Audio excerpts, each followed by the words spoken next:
the Opera to have to rotate over towards Moto, opening up his back for the flank from Jerry.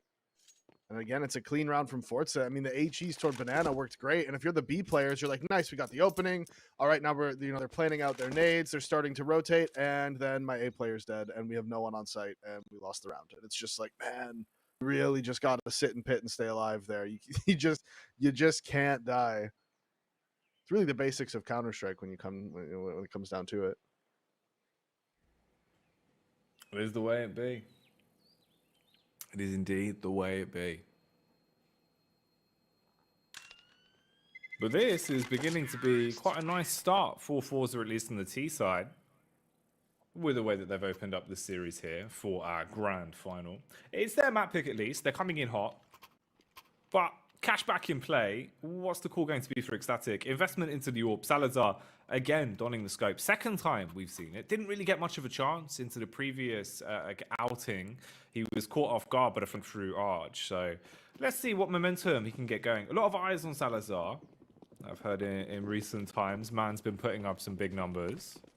Shoty, similar sort of storyline, but at times feels like he's going to deliver with a big green. So let's see. Into the action here then for the fifth. Fight again towards top Banana. Manx just sprinting his way round. Crad with the second for free as Kraken falls. And this isn't looking good. Banana control instantly passed over, Dave. Yeah, and again, Forza going for that aggressive fight up Banana, but this time the HEs from the CTs weren't there, and that's, that says something about Forza, right? That in the previous round, they went up close to the half wall, got absolutely dunked on, the HEs landing right on top of his head, and in this round, they just do the exact same thing again. They're like, look, we don't care. We have a plan, we have a strategy, and we're just going to stick to it.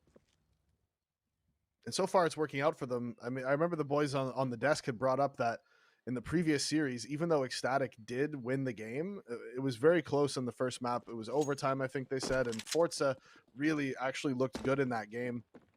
Well, maybe not team play wise, but there was players from Forza that were looking very strong. Because right here, they're going to need to be strong on this B hit, because the play is going to be towards B, but the CTs have stacked it. Now, Forza does have enough time. They've given themselves time here that if they execute on this and they see the stack, they can run back over to A, and they have that player up long already with the information. Now, that overtime win they had in Inferno, that was supported by this man, Salazar. He had a huge game for ECSTATIC. So he needs to do something similar here into the present, waiting for his teammates' rotation. Caught from the back, though. Queenix struck down. Similar sort of story could be said here, but good spray control with the A1S to smite back against two of them, leaving it all on Salazar. 3 seconds on the clock, you can't go for the plant. There's nothing more that they can do with this. He's just got to stay alive and secures it by landing the no-scope with a fade away onto Sorte. That's outrageous, Davey. Man's walked out of there with a very clean shirt. Oh, they just took so long to go into that B bomb site. The smokes came out, the flashes were there, and that one man staying alive towards the back of the site in that dark corner, very dark corner. Couldn't see him. He was invisible. He blended right in. Became one with the map. And got 2 massive kills and dropped the bomb. And it's a 5v3, and I'm a little bit surprised Forza just hard committed to the site execute there, because normally in a 5-on-3, you would expect the CTs to gamble stack one of the sites. So ideally, you want to send somebody in to one of the sites early, like early enough to fall back, just to get the info on where they're stacking. Like that's sort of standard Counter-Strike at this point. That's you don't just, the old thought process used to be, well, we have more numbers than them and we're going to throw our nades and we're going to execute, and if we just make sure that we get the trades and our execute's good, then we can't lose. But as people started figuring out, you absolutely can lose those rounds. In fact, it's more common than you think. So now the meta would be to send somebody in to scout out for info on the stack, and then you would just go to the other site because you know the CTs are going to save. Can Salazar save face here though? Pop flash peek. Ooh, it's a bit awkward for the T's, Davey. Crosshair drag so far, but still a 1-for-1 trade with Salazar actually re-peeking back in and getting the AWP kill onto Shouthy. So that's one way for you to trade blows coming into the 6th. Aggression on brackets as well displayed from the T's. You've got a lot of map control taken quite quickly, and the only 2 defense you really have is Nodios on a bomb site playing towards the box. Support from balcony. It's going to be rough, though. I mean, man needs 2 frags to buy enough time for the rotation. Kragan at least wins his ones, but it's not looking good. The T side obliterate on entry, blow away the defense for ECSTATIC, and your hand's forced into a save here. So FORZE actually building themselves a nice buffer now. 5 rounds already on the T side. Yeah, and that was, you know, again, each time I see Forza go into a bomb site, it feels like they're scaling up together. Everything looks good. They throw all their nades, and you're like, okay. And then everyone just sort of stops for like 2 seconds. No one goes in with the flashes. No one goes in with the nades. Everybody just sort of stops and waits. And I feel like that messes up the CTs. They're kind of like, wait, are they actually coming? Was this a fake? What happened? And then the CTs peak, and then they die because they're just sitting there waiting for them. And it would be so frustrating to play against. It's working for Forza right now. Unfortunately, you know, with that style, sometimes, like what happens in the previous round, you do just time yourselves out, and if the CTs don't give you the picks, you can make it very hard to get into that site. But here, this pick with Brad, you see there, just that peek out on the site from Naughtios just gets punished immediately. If he stayed tucked in that corner, maybe has a chance for the multi-frag. But it was not to be, as Forza climbed to a 5-1 lead here on the T side. Another force buy in from ECSTATIC as well. They've gone for the MP9. They have the 2 guns saved. So the full buy coming in. Of course, just that 1 MP9 on Manx. His nades traded out towards Banana. Not a lot of damage either way. As I say that, Manx eats one right to his left kneecap. One of the worst places to have a grenade land. It's a very critical part of the body, you know. Make it very awkward for you to navigate around the map. If your kneecapless, if your knees fully burst, as it's known colloquially. What if Counter-Strike was like Tarkov-esque?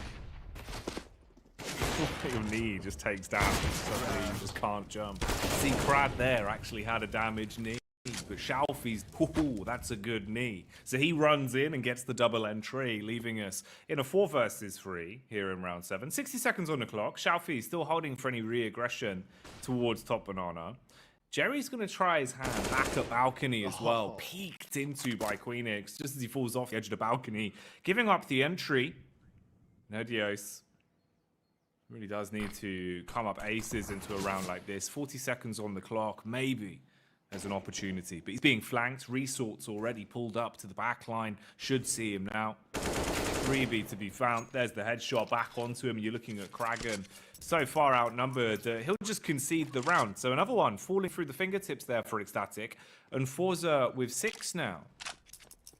Yeah, look, I don't want to point too many fingers, but I'm definitely going to point 1 or 2 right now. Queenix needs to stop dying at Hulse. He's the pit player. He's that anchor on the A site. He's 0-7, but it's not just the fact that he's 0-7. You know, it's not just the fact that he doesn't have any kills. It's not that. It's that he keeps dying, playing over aggressive at crucial points in the round. Like right there, in that, you know, it's a 4v3. They're coming back towards A. He has the opportunity to not only even out the kill, like make it a 3-on-3, but also he needs to stay alive to stop them from just taking the A bomb site. It's so crucial. But time and time again, in these moments in the round, he's just got caught out, repositioning, going aggressive with nades in his hand, whatever it is. They've got to figure that one out because, yeah, right now they're going to take another pause. If I'm his in-game leader or if I'm his teammates right now, I'm like, man, just listen. It's okay. You're having a bad game right now. You're getting unlucky. Whatever it is, just sit in the pit. Just sit in the pit. Don't do anything crazy. You don't have to play aggressive. You don't have to rotate. Just sit in the pit because we need you there just to be able to play the map properly. Yeah, something's got to change. Throw a dog a bone, really. 1 round so far here on the CT side. Investment into the Deagles. A little bit of Kevlar as well, so the vests have been thrown on the chests. Queenix with the MP9 and light investment into utility now then for the 8. Forza, of course, armed to the teeth. They've got the mobility they want and full house of rifles.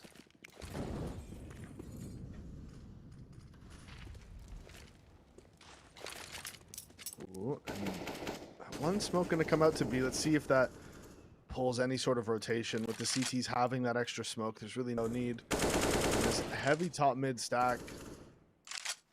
Switching up to the boiler push, and they, you know what? They're going to get into the window here. They should get one for free, but it's also going to give that information over to the player inside of the halls, and he's going to be able to turn around. Resalt takes down Queenix. Got the opening with the MP9, but that is all he's able to get. 4-on-4, actually not too bad for the CTs, given the positions that they were in. But holding down this A bomb site with 2 deagles is going to be tough with when this long play comes out. You can see Manx has already rotated over, though, and he's got eyes on long. Manx, he can still make a huge play. Hits the first head of Zorte. That's a great opener, but what more have you got in store for us, Manx? Spamming on the dig. No connection. It's a shoty. Strikes. Oh, caught between 2 mines on the rotate. That's the downfall of Kragan as he crumbles back round towards CT. Salazar steps up to the mark. Still has a chance with Higgle. Resalt's crosshair off the angle, but a fast flick as Salazar meets his maker. All of the 1v1's been going the way of Forza. Last chance saloon then for Nodios on the peak. And no chance. If Forza, another round thrown into the bag.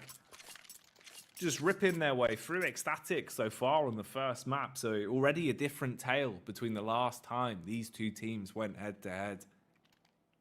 And Salazar, he's trying his best as well, man. Like 6-5, he's getting in there with the AWP, Dave. But it still feels like there's so much more that needs to be done. Yeah, like you really got to say the hold towards B from the CTs has actually been fine. The B players have done a pretty good job. They've exchanged nades well, right? They've got a lot of damage. When FORZE comes towards B, they're always at least getting some kills, right? It's really been that A hold that's been a problem for ECSTATIC here on the CT side, and maybe you want to try to find a way to get Salazar active over on this side of the map. They've put him towards long right now. That missed smoke actually giving him the opening he could potentially need, but he is all by himself here in the corner. Gets flashed off, goes for the repeak, and immediately Jerry blasts him through the smoke. The quick pace working well so far. Success found again as well as Shelfie strikes against Nodios. Queenix replies with one onto Resalt. Oh, the juicy double actually. Nice little bit of damage inflicted, leaving it onto Manx to clean up a messy round. Nit on the clock. 1T down towards middle. Great Molotov as well. Bouncing on the bomb site and igniting Shelfie's angle. Great timing on the peak back round towards brackets. Everything is going the way of Manx right now. The 4-leaf clover in the pocket. This is a round he could win.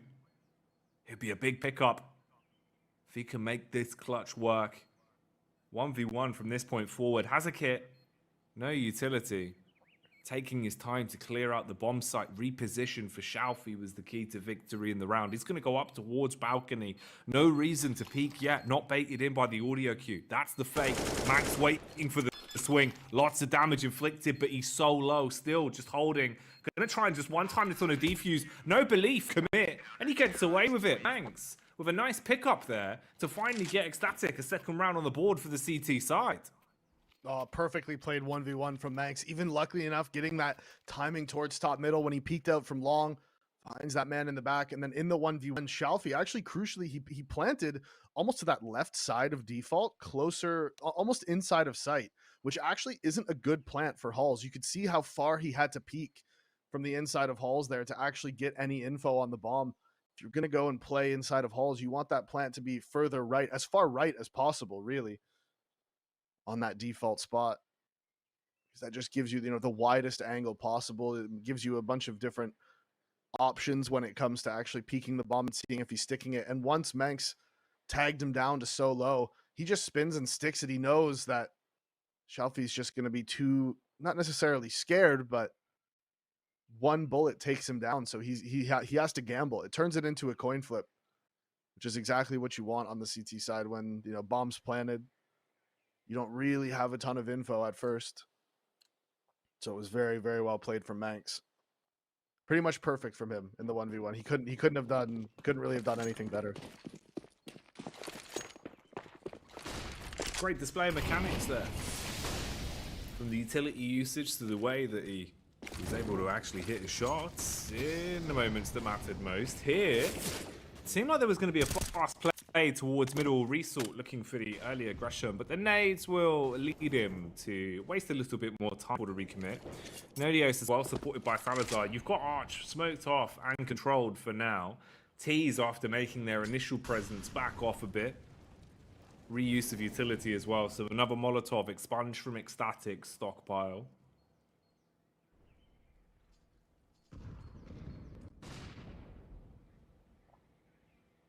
And not a lot of names. But the opening pick actually going to go the way of Nodio. Salazar is there to trade onto Result. And this play towards B is going to be massive. Krad gets the opening onto Manx, and that denies that rotation. Kragan has to stay to 3-on-3. But the CTs have actually maintained quite a bit of map control, considering, you know, how many players they have left. They still have this man towards long, spotting for information, as that is Salazar at Moto. Zorte actually just made a footstep, so a little bit of info given.